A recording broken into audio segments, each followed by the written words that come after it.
My name is David Duckworth. I live in San Jose, California. I grew up fairly close to a beach, and I never really paid much attention to sunblock.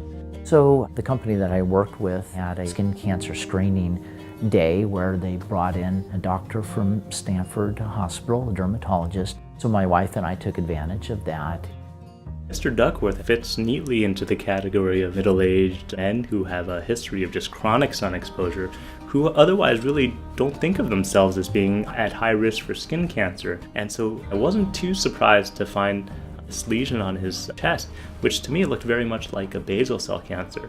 He took a biopsy, and sure enough, it was basal cells. And I had the basal cells scraped. It was a painless procedure.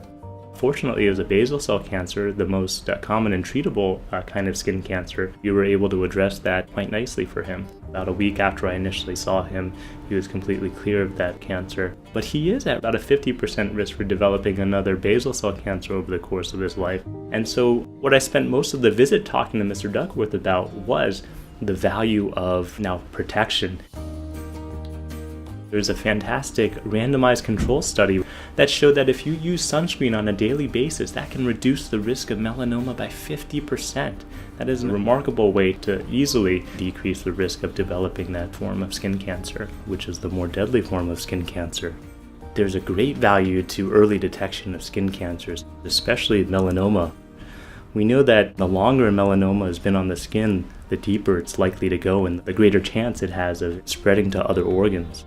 It's stereotypical, but men don't seem to seek care as regularly as women do. About 1/3 of melanomas occur on the backs of men, places where you don't typically look. And so one of my colleagues started a campaign that's the Watch Your Back campaign, having middle-aged men and older men get some help in recognizing that melanomas are common on the back, and also having a family member or a spouse to be able to help look for those suspicious moles.